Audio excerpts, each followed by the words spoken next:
Hello, everybody.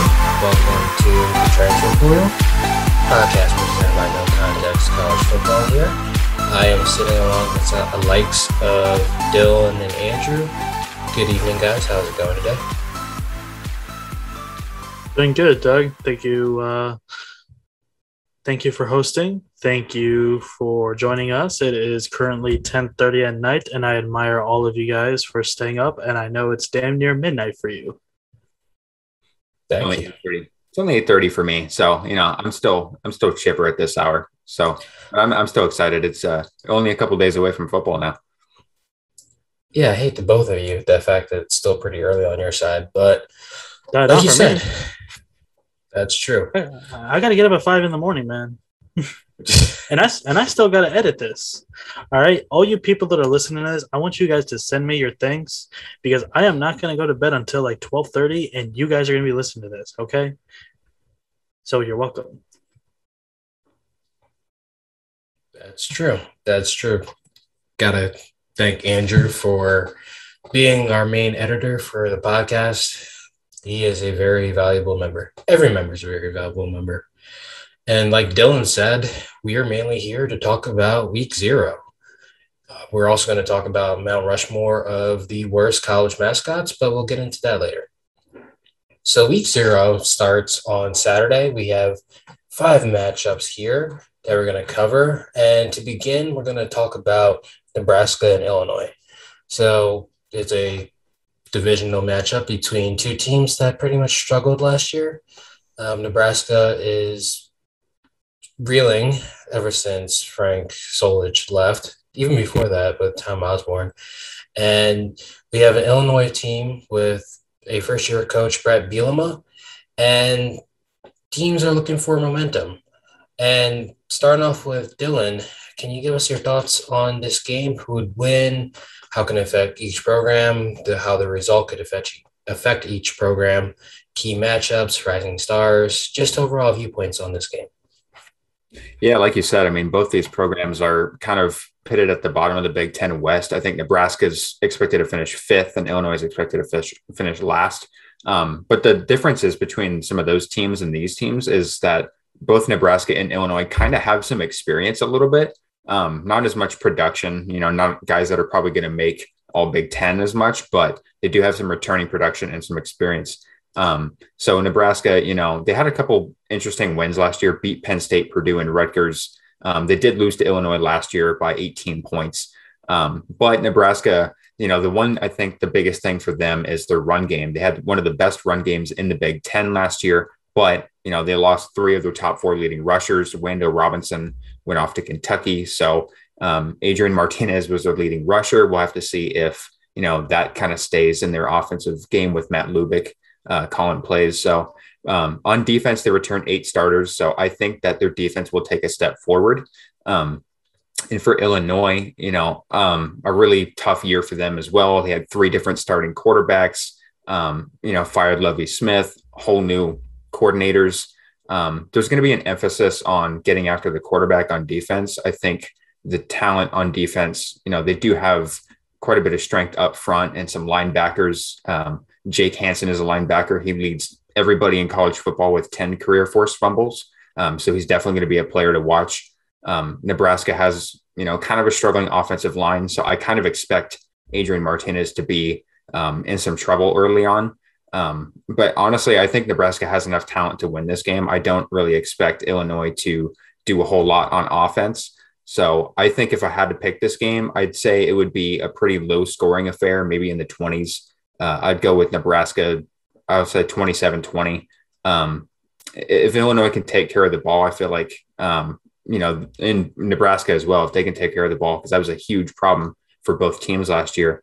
I think, it's kind of anybody's guess at who can win this game, but I do think Nebraska has the edge on talent and, returning experience. Perfect, Dylan. Dylan's going with Nebraska. Andrew, how about you? What are your thoughts on this game, and what are your thoughts on potential trajectories of both these programs, or add any additional thoughts that you may have? I think this game is going to be so terrible that it's actually going to be fun to watch. I mean, I think that's really it, to be honest with you. I mean, look, Nebraska's only going to be returning 3 starters from last year. Not good sign. The most returning experience that they have is on the offensive line, and they're only returning 2 guys from the starting offensive line. What I will give Nebraska credit for is they did have, as Dylan said, the second best rushing offense in the Big Ten last year, which is kind of crazy to think when you consider the fact that, Scott Frost is on such a hot seat right now. But then again, is it really a good sign when Adrian Martinez was your leading rusher last year? Not really, but in terms of how I expect this game to go, look, Illinois had the worst rush defense, in the Big Ten last year. I think that's where Nebraska is going to win this game. Although, like I said, this game is going to be so terrible that it actually might be fun to watch. I'm expecting Adrian Martinez to be running for his life. I think Nebraska wins, and I think it's going to be even lower scoring than what Dylan said. I think you're going to be looking at a freaking, truthfully, probably like a 17-10, maybe a 17-7, 14-3. I'm expecting your prototypical Big Ten noon game special, and that's literally what we got here. And you know what? In terms of how the rest of the season is going to go, Bert Bielema, as Illinois unveiled him in the announcement. I think he's done. He's finished. Okay. I don't know. The only reason why Illinois hired him was just to be in spite of Wisconsin. I'm convinced of it. And Scott Frost, even with all these potential infringements that they have found over the last couple weeks, I think Nebraska is going to just barely win it. I think they'll cover the 7-point spread. They'll probably win by like 10. It's just not going to be a fun game to watch. But in all fairness, it's probably the best game that's going to be on this weekend. That's a good pick. Good pick, Andrew. I do agree that this should be a pretty low-scoring game. The one stat in particular you mentioned is that Illinois had one of the worst run defenses ever. The fact that Illinois gave up about 230 yards a game on the ground, and Nebraska should take advantage of that with Martinez. At the same time, Nebraska's backfield's pretty inexperienced. Like, they have a USC transfer, Marquise Stepp, and then they have Irvin, who's another back that they had. But again, it's a pretty inexperienced backfield. And Martinez is great. I don't think he can do it all. I do think that Nebraska has the better set of talent. I do think that they should win this game. Common sense should prevail, but we've seen Nebraska. Common sense hasn't prevailed in Lincoln since 2001 at the latest. So I'm going Illinois here. I do think that Brandon Peters should bounce back, even though Illinois does lack the playmakers on the receiving and tight end side compared to what they should have had or what they've had in the past. I do think that Bielema is a much better coach than Frost, but I do agree with Andrew in the sense that he's finished. And if Illinois does beat Nebraska week 0, Frost doesn't make it to week 1. That's my bold prediction right there, because you cannot lose to Illinois 2 years in a row. 2 years in a row, that's just not acceptable. Even at a program that's had fallen standards like Nebraska, it's unacceptable.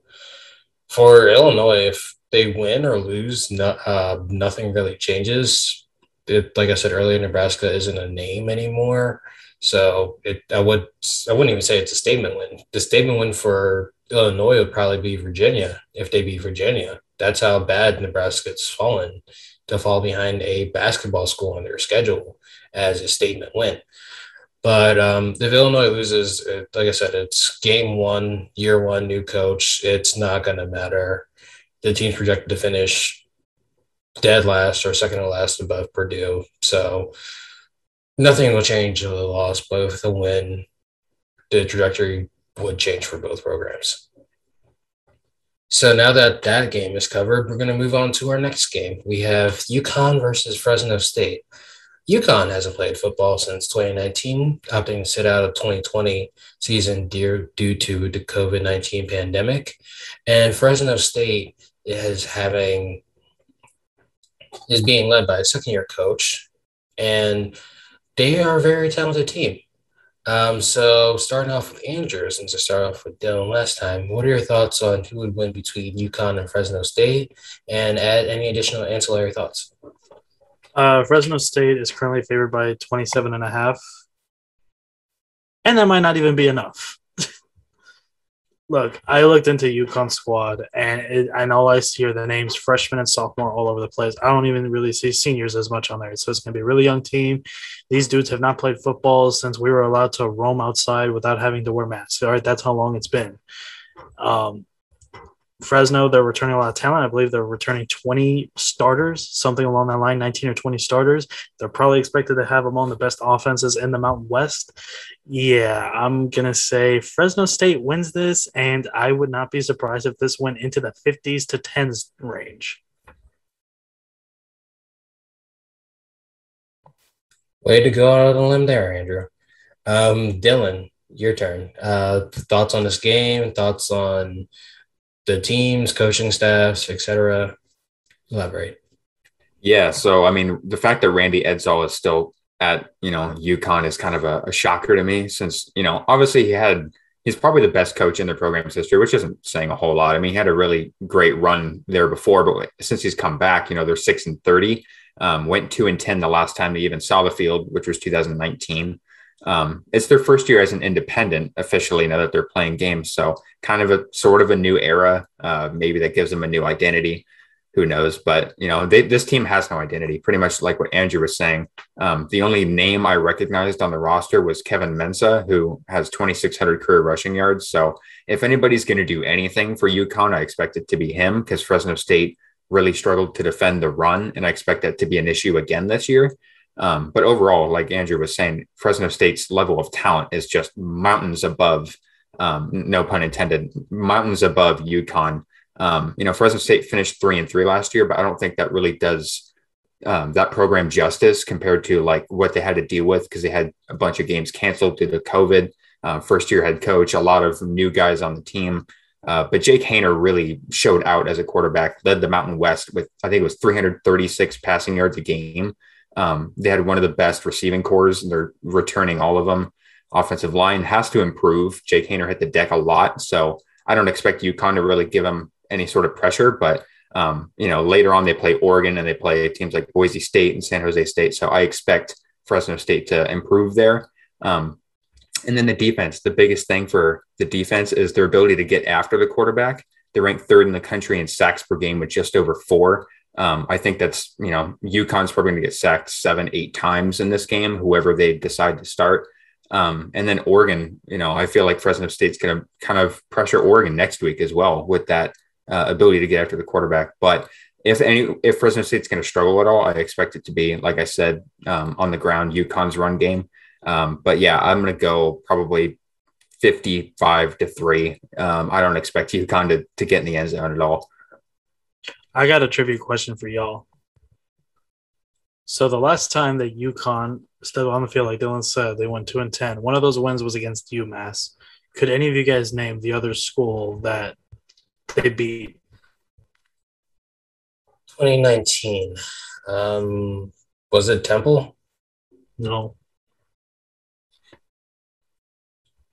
I can't say I'm too educated on UConn football, so I'm not gonna take a guess. I'm gonna go. I gotta.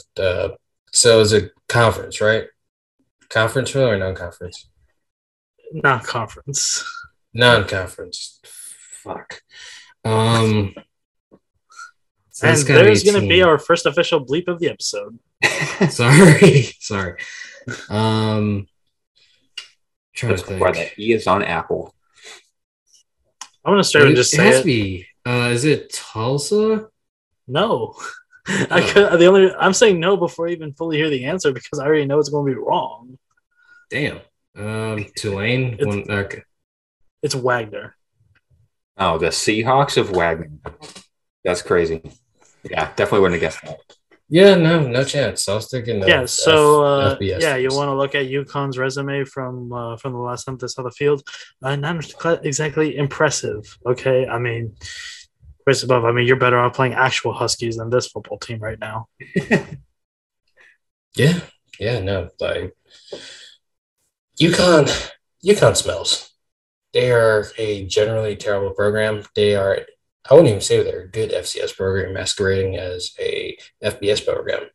They're basically what Idaho was when they were in the FBS. They are bad. Their facilities are bad. They should It not makes it be. makes you wonder. It makes you wonder how they made a Fiesta Bowl back in 2010. That's what we like to call the Big East masquerading as a power conference when everybody left. They still had some decent teams, but for some reason they didn't all put it together. Like they still had Louisville, they still had West Virginia. Like those teams ended up getting poached, but for some reason those teams never put it together. But besides the point, UConn's awful. They gave up 41 points per game the last time they did play football.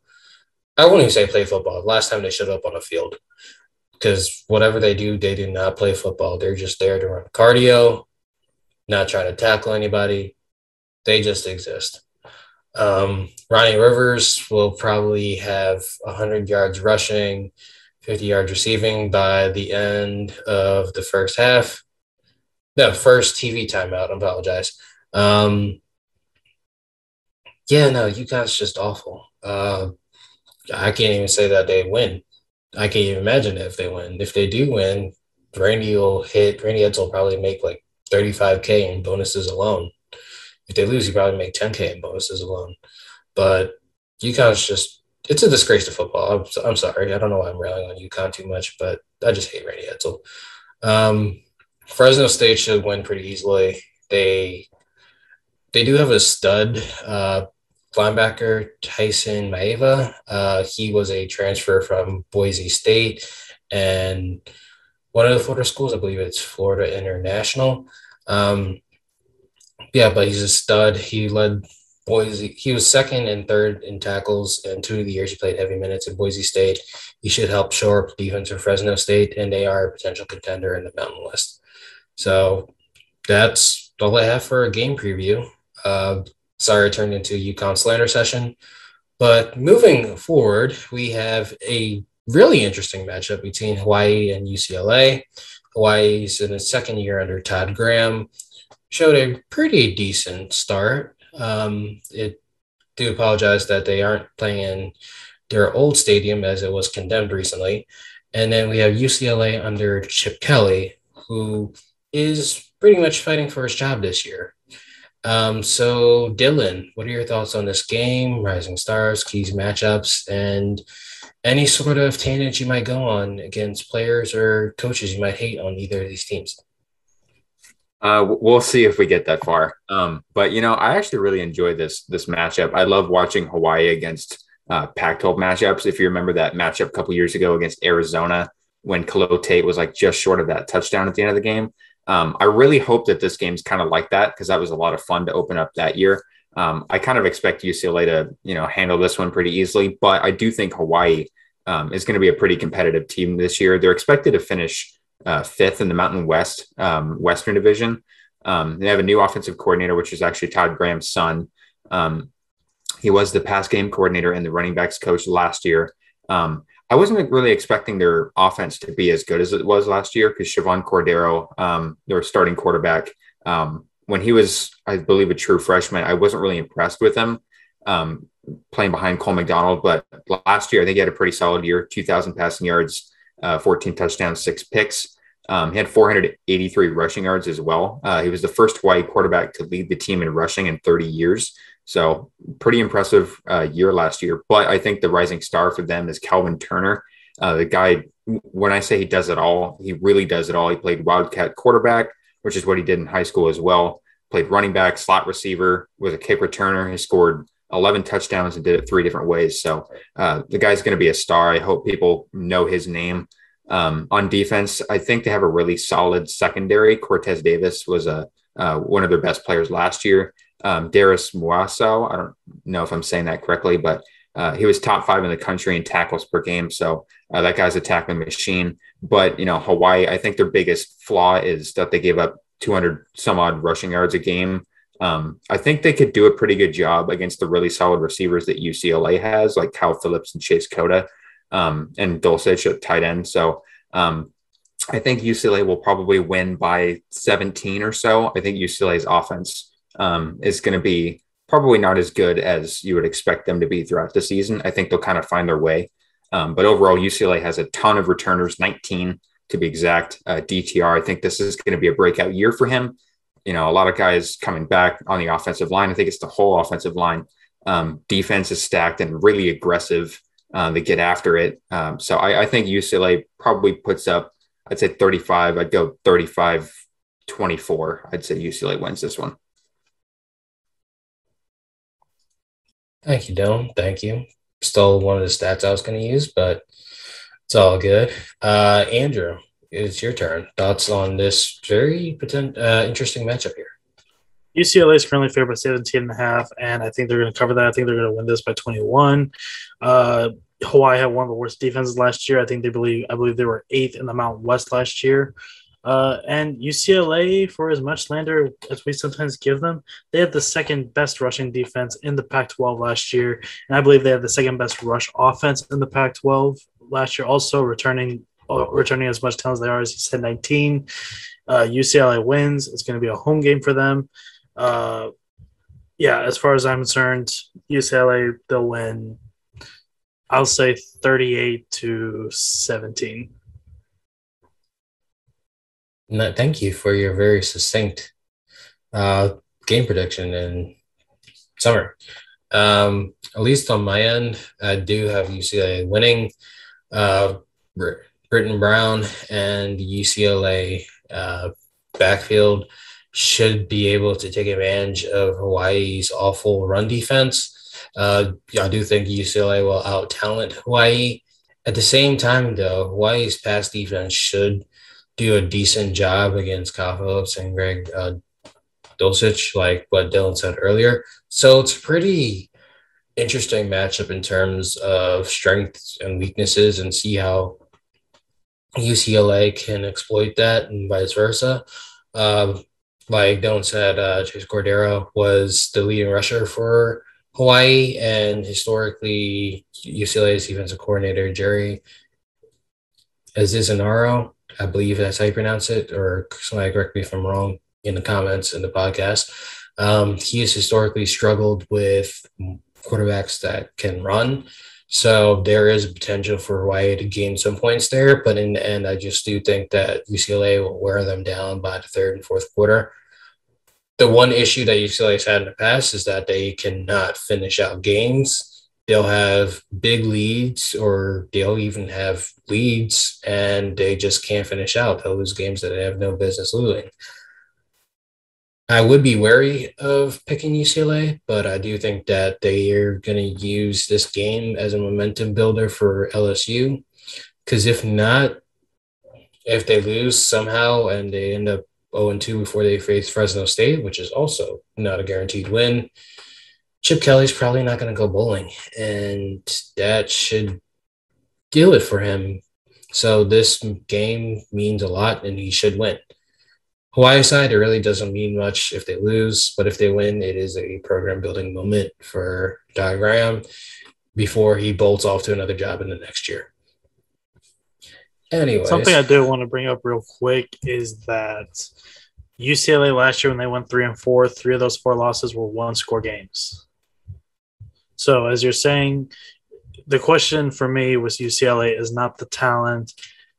It relies down to, can they just finish out the games? And that's just the main thing. I mean, are we, how long has it been since Josh Rosen made that huge comeback against Texas A&M? Well, lately it feels like that they've been doing the opposite of what happened in that game. So for me, is Chip Kelly going to keep the troops together enough to finish out the games? If he does, this team could probably be in a really good bowl, at an 8-4 or 9-3 at the end of the season. Yeah, and piggyback off of that, I think talent-wise, I think this team, compared to who else is in the Pac-12 South, I think they're good enough to actually come out of the South and represent the South in the Pac-12 title game. They were actually my pick to go to Vegas for the championship game. Now, Utah, USC, and Arizona State are, I think, the only other teams that can compete with them. But like you said, UCLA is going to be tested really early. I mean, Hawaii is not necessarily a gimme, but it should be out of their first 3 games, it should be their easiest one. LSU, I'm not super high on LSU. I had them pretty low in my top 25. I'm not high on Max Johnson. The defense was garbage last year, but they still have talent. Obviously, they're still LSU, great coaching staff. And then Fresno State, we've already talked about them and how tough of a team they're going to be to beat. So, if they struggle, if they're 1-2, I think after the first 3 games, then I feel like Chip Kelly's seat's going to get real hot. I expect them to go 2-1, probably with the loss to LSU. But with a 3-0 start heading into conference play, I feel like UCLA could be back on track. Agreed. Moving on, we have the game of UTEP and New Mexico State. I normally would have a smart quib about some of these teams, but I genuinely do not have a smart quib here, as it's probably the least knowledgeable I have in regards to both these teams. So moving over to Andrew, what are your thoughts on this game? Key players, matchups? The floor is yours. I don't have any. In all seriousness, I read a stat today saying that UTEP's going into this game favored by 10, I believe. And this is the 4th largest spread total that UTEP's ever been favored by. Let me see if I said that correct. 4th largest spread total that they've ever been favored by. Yes. So this kind of tells you that this either tells you that UTEP is either not ever been really that good to the point where they could be favored by more, or that New Mexico State is so terrible that they have allowed this to happen. And I'm going to roll off of the latter. UTEP, I mean, I really don't even know what to say, to be honest with you. To be honest with UTEP, I mean, Aaron Jones University. That's what I like to refer to it as. I mean, they're returning 8 stars on offense. They're returning 2 of their top 3 receivers from last year. I actually do believe that they can spark an offense. As far as New Mexico State goes, I mean, I feel like everybody knows at this point just how not of a good team they are. And it's a disgrace that they'll even call themselves the Aggies, because as far as I'm concerned, Texas A&M should be suing them for copyright on the name. They don't even deserve to be on the same playing field. Yeah, I see that you have a lot of passion there, right, Andrew? And moving forward to Dylan. Dylan, what are your thoughts on this very entertaining matchup here? Yeah, this is definitely, you're going to want to get your popcorn out, folks. UTEP and Mexico State, that's the game of the week right there. Both these teams, let's face it, nobody's going to be sitting down watching this one, I don't think. I don't even think it's on national television, so I'm going to have to find a way to tune in if I, find myself bored enough to watch it. But UTEP, honestly, like, they're projected to finish last in the Conference USA West. I feel like they're probably better to maybe finish one spot above that. Like I said, I don't really know a whole lot about UTEP. I'm out in the Pacific Northwest, so UTEP's not on my radar nationally. But they were 3-5 in 2020. They started out 3-1 and then kind of, blew chunks in the Conference USA. And they had a lot of, similar to Fresno State, they had a lot of COVID problems as well. I think the one thing that UTEP does really well is stopping the run. They were 3rd best in the conference in that regard. Their defense has made huge strides, and I think that could be kind of their calling card this year. But their secondary, they don't have anybody left on the roster that made an interception last year. So, maybe they'll get thrown on a bunch. They're not going to get thrown on a bunch by New Mexico State. But, for some players to watch, Gavin Hardison's a pretty okay quarterback. I think he had 5 touchdowns, 5 picks last year. Jacob Cowing was one of those receivers that Andrew was talking about. He leads all Conference USA returners with 86 yards a game. So he's kind of a threat, I guess. New Mexico State, they haven't played actual football since 2019, like UConn. They played a couple games in the spring and got shit on by Tarleton State, 43-17. So I don't expect New Mexico State to put up very many points in this one offensively. They have one guy I want to see named Juwan Price, who balled out in one of those spring games. But other than that, they were one of the worst rushing defenses of all time. The last time they were on the field, gave up 259 rushing yards a game. I mean, that's absolutely absurd. We were talking about UConn earlier, and New Mexico State was somehow worse. So if I had to pick this game, gun to my head, I guess I'd go UTEP by 13. I'm not going to pick a score. I have no idea. I'm going to say by 13. Let's go with that. Just wanted to answer Dylan's question from earlier as far as like he doesn't even know what network it's on. It's on something called FLOF, which I looked into it. It means flowfootball.com, which is honestly, don't laugh when I say this. This looks like a website that streams high school games. Maybe it is. Maybe these programs. Maybe it is. Who knows? It's on the FLOF network. Go check it out, folks. Yeah. What's the link again? FLOF. flowfootball.com. That's it. So like Flo, the girl from the Progressive commercials, who is annoying as hell, has been scoring me for 13 years, and then football. So flowfootball.com. Not sponsored because it does air high school football games. Right now, they have a high school football game scheduled for 7 p.m. tonight between Lebanon and Miamisburg. Not sponsored by Progressive. Yes. Hey, but you know what? I see a lot of Texas high school games on here. I might have to get in on this. There you go. All right, so back on track to UTEP versus New Mexico State. To be honest, for me, UTEP should win. Even though New Mexico State played those two games in the spring, they did not look good. They let up a lot of rushing yards, but it's spring ball for a program that originally thought that their season was done, so I'm not going to read anything into it. But even before the season, New Mexico State's not good. They've made one bowl, I believe, in like the past 500 years. It was a pretty entertaining Arizona Bowl, so give credit to Doug Martin for bringing them there. But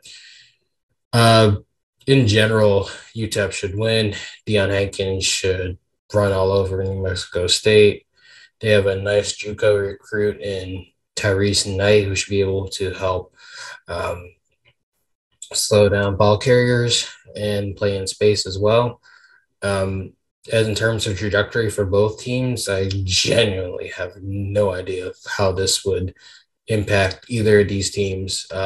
With UTEP, I can probably get the closer idea. They might be able to go bowling if things break their way a few times, but this is a must-win for them. I looked at New Mexico State's schedule. They play a lot of Power 5 teams. They're not going bowling.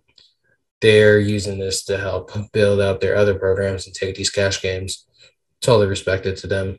So I have no idea what this game will happen to the trajectory if they do lose. And then moving forward, we have our final game of week 0. We have Southern Utah versus San Jose State. Southern Utah is a member of the FCS. San Jose State is your defending Mountain West champion, finishing the regular season undefeated before losing to Ball State in a blowout in their bowl game. So I'm handing it over to you, Dylan. What are your thoughts on this game? Thoughts on any sort of potential stars and thoughts in general?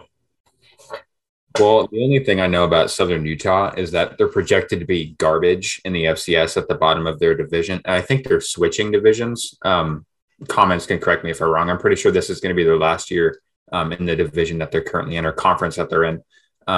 They were one of the worst teams in the last 3 years in the FCS. They haven't had a winning season since 2017. And they had 9 wins that year and have had 5 since. So the Thunderbirds are not thundering as much anymore. But San Jose State, I don't really think they're going to be, I feel, I'm not going to say last year was a fluke, but I don't think that they're going to be undefeated going into bowl season this year. But again, I could see it because they return all defensive starters, all 11 defensive starters. They basically return everybody but their 2 leading receivers. Nick Starkel's back, their running backs, Tyler Nevins and Kyrie Robinson are back. Derek Deese Jr., their tight end, who was a semifinalist for the John Mackey Award, he's back. Cade Hall is one of the best players in the conference, had 10 sacks. He was one of only 4 players in the entire country who had 10 sacks or more. So I expect him to be a huge difference maker. And their defense is just loaded. They held opponents to 24 points or fewer in each of their first 7 games. And then, like you said, they kind of got slapped by Ball State. they probably should have won that game if everybody was healthy and the COVID thing didn't happen. Because if I remember right, they didn't have either of their coordinators because of COVID, and they had a bunch of starters missing. So if everybody was healthy, they probably would have won that game. Probably would have been more entertaining at least. But yeah, I would say I could see San Jose State shutting this one out like 45-0, to be honest with you. I don't know anything about Southern Utah except for the fact that their name is the Thunderbirds, and I think that's dope. But other than that, I don't know much. I think San Jose State's going to kind of run away with this one pretty early. I do agree with pretty much everything you said. The Thunderbirds is indeed a great name for a football team. Andrew, handing it off to you. Thoughts on Southern Utah versus San Jose State? San Jose State's currently favored by 24.5 points, and I think they're gonna cover it. Nick Starkley is probably going to be the best quarterback in the Mountain West this year. Like Dylan said, they return 11 defensive starters. They return 9 offensive starters. I know nothing about Southern Utah. Yeah, I mean, that's pretty much it. I think San Jose State wins this one. They'll win this easily, and I'm not going to be watching it. Pretty succinct. Please, potential Southern Utah and San Jose State podcast listeners, please don't feel offended by what Andrew said. He will indeed be watching that game. We all will be watching that game. In terms for me, but San Jose State should win this fairly easily. Like Dylan said, Southern Utah has not been good. They were 1-5 this spring, actually, in the FCS. The team is not good. They do have an All-American on their team. He led the team in tackles and sacks. His name is Alakea, and there's a hyphen in the last name Davis. I'm not going to try to pronounce the name because it's not going to be pretty. But he's a great talent. But at the same time, San Jose State returned all 5 of their offensive line starters. So I think they'll be able to neutralize them pretty easily. And then looking out for potential stars for San Jose State, like Dale mentioned, Derek Deese Jr. and Isaiah Hamilton, they should be able to pick up the receiving slack for the team as Trey Walker and Bailey Gathered left for the NFL the previous year. So with them having an expanded role, I do think that San Jose State should have a better offense. Not a better offense, at least they need a better offense in the red zone because the red zone conversion rate was not good, but they should still have that big playability and they should be able to score touchdowns. So that's it, everybody. We have covered week 0. And before we go, we did mention that we would be doing a Mount Rushmore for worst mascots. So I have Andrew here. Andrew, please explain how we're going to do this for you. So before we started recording, I had Dylan arrange the numbers 1 to 3. Each person was assigned to a number, and the order that he says it is the order of the snake draft. So within the order, we have Dylan. He's going to be taking the first overall pick. I'll be taking second. Doug will be taking third. He'll be taking the fourth. Just your typical snake draft that you would think of in fantasy football. And we all have our little queue of terrible mascots. And I just think we're just going to have some fun with this. We're going to let Dylan get started. And essentially all we're doing is we got a list of who we think are the worst mascots, and we're just going to go in order. And we're going to let you guys decide who has the worst or best. Trying to figure out how we word that.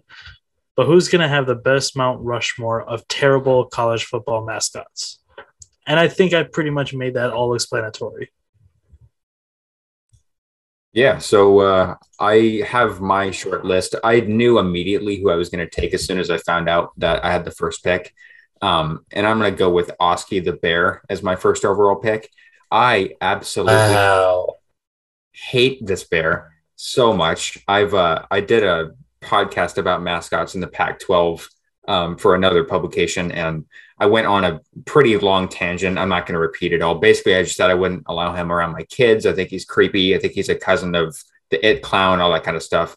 I don't like his face. It's horrifying. He has like human white gloves. It's just creepy. The outfit's crazy. I just hate him. So he's my first pick. The only thing he'll ever be first in is that he's the worst. That is an upset. That is an upset. That's all I'm going to say.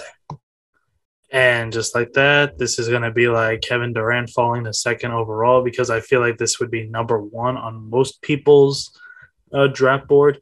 I, of course, am going to go with the Stanford tree. Guys, think of your biggest fears: spiders, tigers, lions, snakes. Who the fuck is scared? Oh, gonna have to bleep that out. Who the hell is scared of a damn tree? I have never walked outside and said to myself, I am scared of that oak tree. I am scared of that pine, palm trees. I've never even heard of being scared of a tree. And just to make it worse, you have to give it a face. You have to give it a creepy smile. No arms. It's a tree. Guys, we're talking about a tree. All right? Just why? Literally, just why? All right? Stanford, you need to have... Stanford is the only university, as far as I'm concerned, in the FBS where the student athletes have to pass a certain test, the same test that the student entrants have to make. And this is the best that smart people could do. I said enough. Andrew going with a conventional choice. I do not blame him. That tree is ugly. I do find it endearing, though. Wouldn't have been my choice. My choice right now is the tiger from Clemson. The tiger, if you've ever seen Requiem for a Dream, that tiger looks like it belongs. Those eyes looks like it went through some sort of participation in some sort of drugs. It is cracked out. It is one ugly mascot. All Clemson has to do was make its pupils bigger. All it had to do was make its pupils bigger and it would look normal. But nope. Decided to make it look like a junkie. So the tiger from Clemson's my pick. And since we're doing a snake draft, I'm coming back around and I'm picking the Nittany Lion from Penn State. It is the laziest attempt at a mascot for an animal. There is no creativity. There's no type of budget put into it.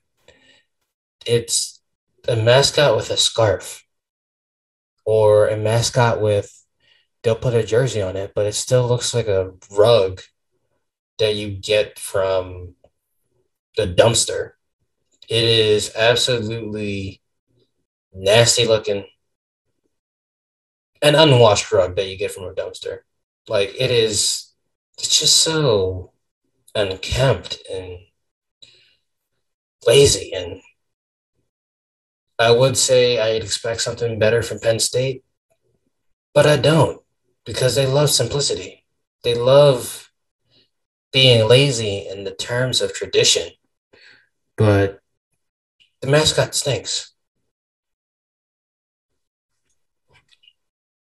I thought you were going to go in a whole different direction when you were saying I expected better from Penn State. I thought that was going to go a whole different route. Because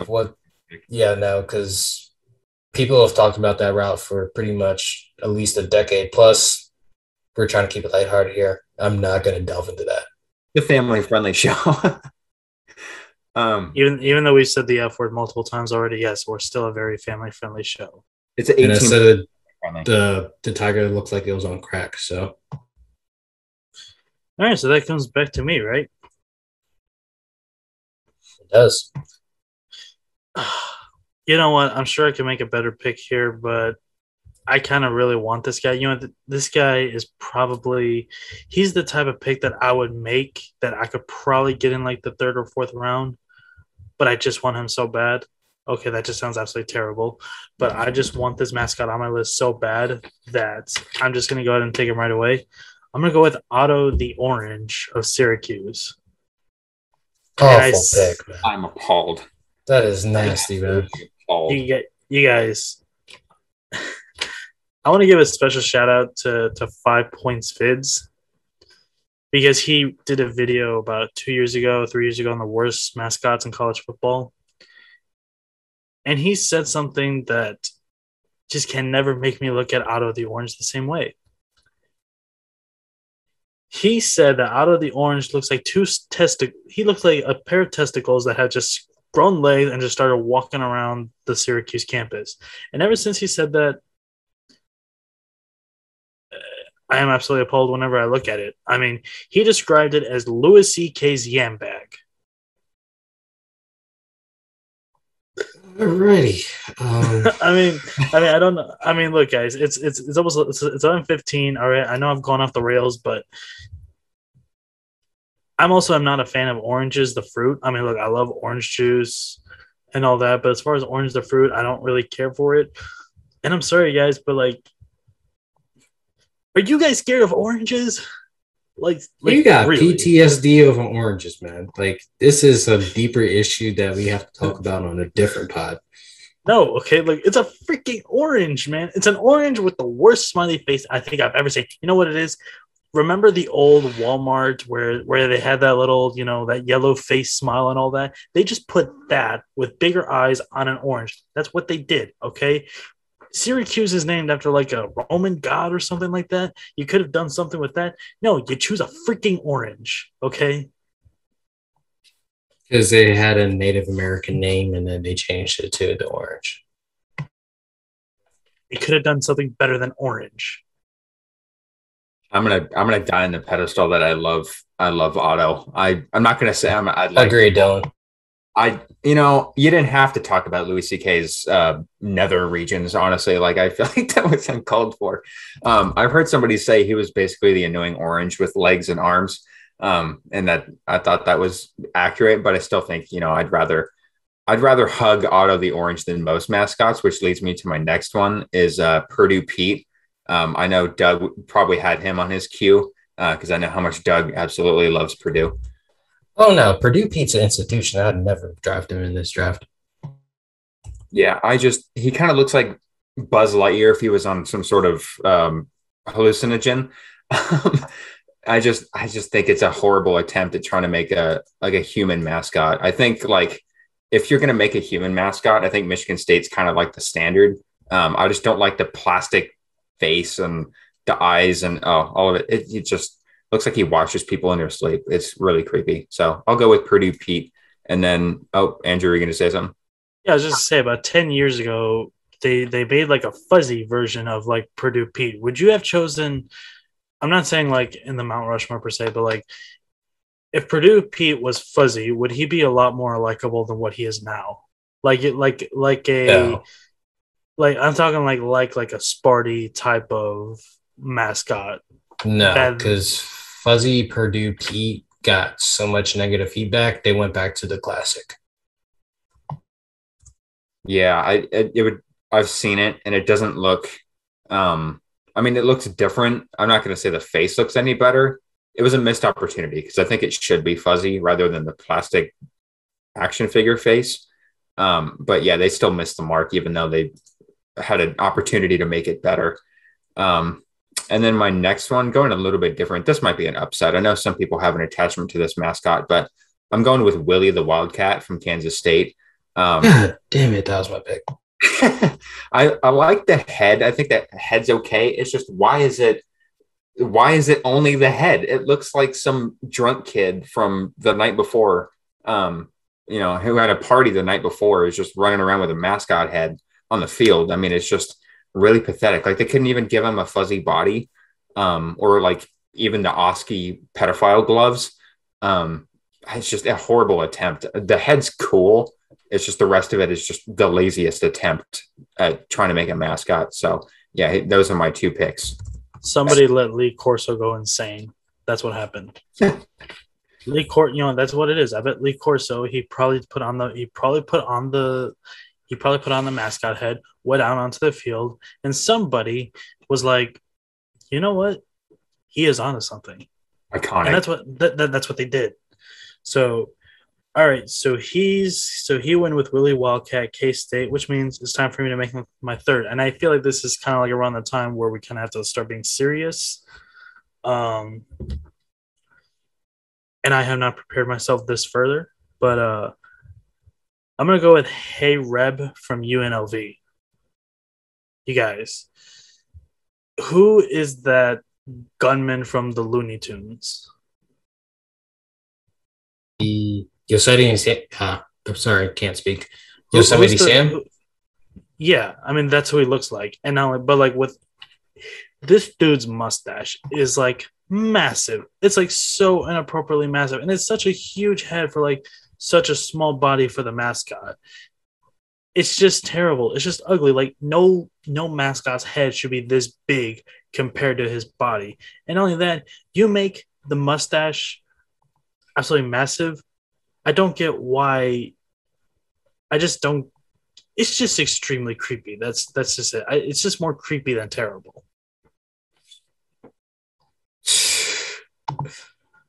Don't blame you. Alrighty. And I will make my third and fourth picks here. So my pick for my third one is Captain Kane of Tulsa. So both of you guys go on Google real quick and look at Captain Kane. Let me know how it looks, because your reaction will let me know everything. Looks like a comic book character from like a first grade book I'd probably read. Exactly. This looks like Radioactive Man from The Simpsons. It is bad. It is cheesy. It is generally awful. An actual hurricane, which is what they used to have, looked better than this person. Tulsa, disappointed, man. Should have went with the actual hurricane. And then finally, I will go with Lightning from Middle Tennessee State. It is kind of hard to mess up a horse mascot, but they did. Actually, it's not supposed to be a horse. I think it's supposed to be a Pegasus, but either way, it's ugly. It's not kid-friendly enough. It's a weird Barney spinoff looking monstrosity. Like, you can tell it's been drawn by adults. Like, there's no type of fun to it. It's just like, you want a mascot? Here's a mascot. So, yeah, those are my four. You got the Nittany Lion, the Clemson Tiger, Captain Kane, and Lightning. All right, my turn. Time to finish it off. I'm gonna go ahead and just be straight up honest with you. This next mascot is like completely biased. I'm gonna go with Goldie Gopher of Minnesota. You guys, I'm sorry. I have a lot of reasons to hate Minnesota, both the state and the actual school itself and the football team.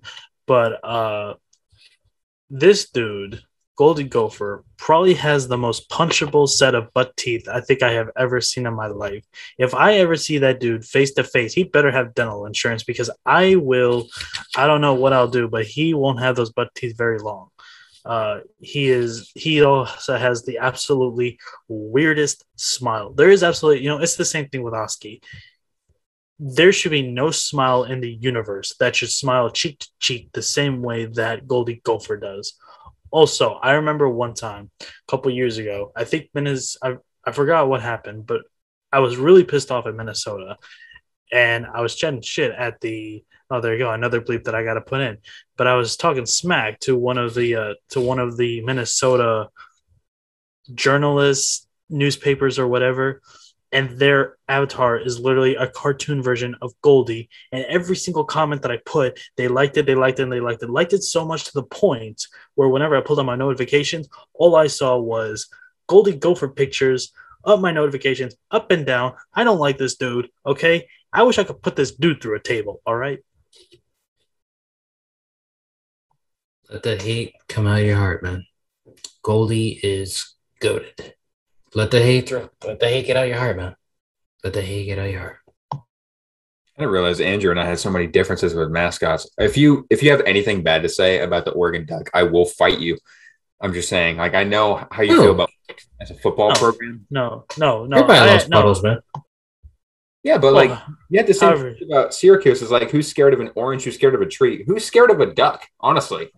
To be fair, though, the duck is actually cute. Okay, I don't find an orange to be cute.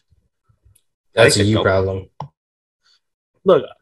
I think the duck is iconic. I remember the national title game against Ohio State in 2014 when I'm not trying to bring up the game, I'm just trying to bring up the intro.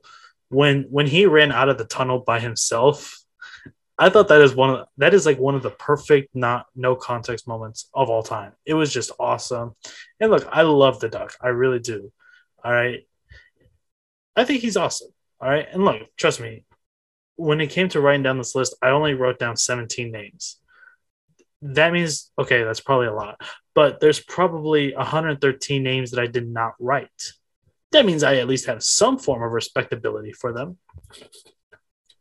I just don't understand the auto hate. I don't know, man. I'm a big fan. What about the Citrus Bowl mascot? You a fan of that orange?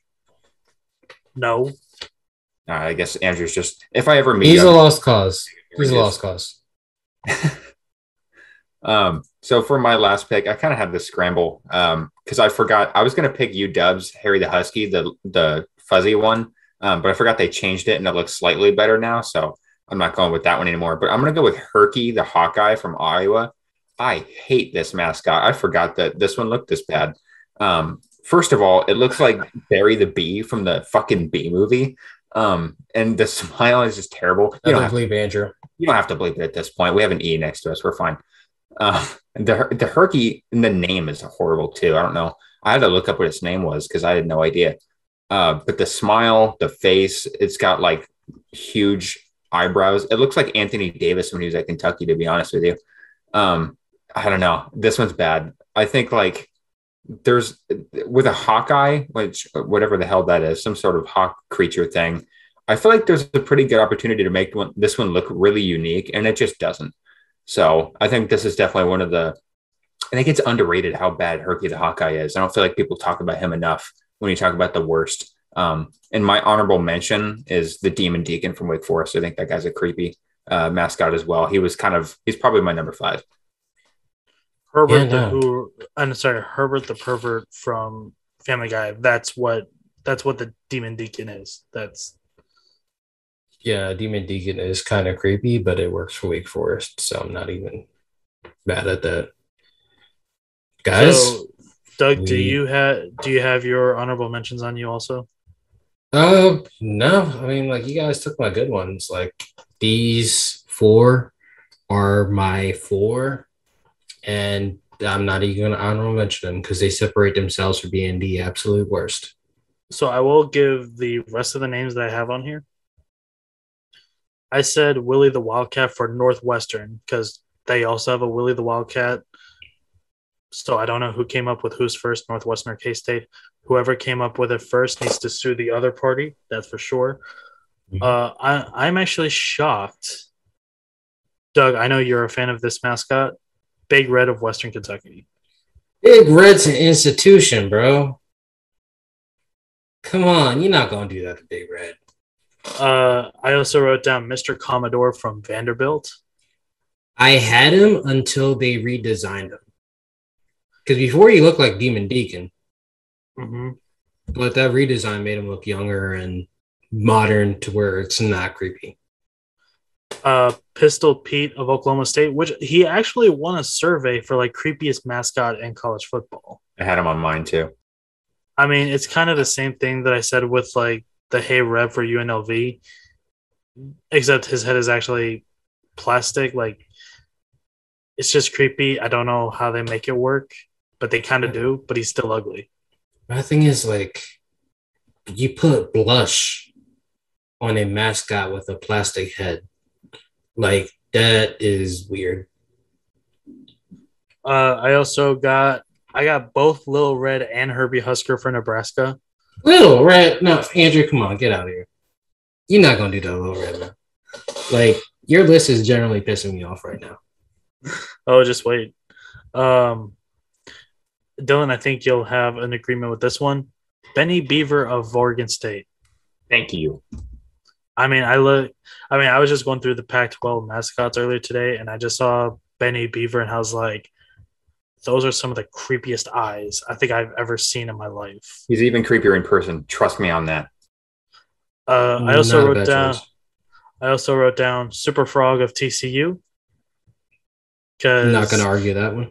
Because I've never seen an actual horned frog before in my life, and apparently they're common here in Texas. I've lived here in Texas for over 15 years, and I have yet to see one. And the last one that I have on my list, which I'm actually kind of disappointed I didn't pick him, Buster Bronco of Western Michigan. Some good, some bad. You're still dead to me, though, for Big Red and Little Red, man. I didn't even pick him, though. But to have him in your thought process for this. Everybody hates Big Red. No, they don't, man. Big Red is a part of the fiber of college football. Do you hate Big Red? No, I don't at all. Not even a little bit. Did you know that there was an Italian radio station that actually copied Big Red? And Western Kentucky actually sued them. And they won, actually. Good for them. Exactly, man. You got to protect Big Red at all costs. I don't know why anybody, especially the Italians, would try and steal some hillbilly Hicks design, because the Europeans laugh at us for no reason whatsoever. But they did. They got sued for it, and they lost. As far as I'm concerned, that's a victory for America. Okay? So I'll give them that. Lil Red, I mean... Could at least pick the actual, was it Herbie Husker? Yeah. You could at least pick Herbie Husker. But nah, Little Red, man, you can't be doing that, Andrew. Well, I will say this about Herbie Husker. He is the absolute most stereotypical of a Cornhusker that you could think of. And that in itself is enough to land on any worst college football mascot list. My dad's from Nebraska. I can confirm that fact. That's fun for Herbie, but don't do Little Red like that ever again. All right, everybody. Andrew, Dylan, any last words before we sign off? Long live Otto the Orange. I still hate Goldie. And I would like to apologize for the following institutions that I have slandered today: the University of Connecticut, Penn State, UTEP, New Mexico State. That should about cover it. If I slander anybody else, I do apologize. Let me know in the comments. I will say this: every university that I've slandered today, which I know is quite a lot of them, go ahead and cancel me. Because guess what? I will not apologize, and I stand by my comments. Oh, I stand by my comments too. I just apologize because UConn actually went to a 5-minute diatribe, which shouldn't have happened. But in any event, thank you guys for listening. Tune in next time. We'll have a recap of week 0, and who knows, we might have another Mount Rushmore. So, good night.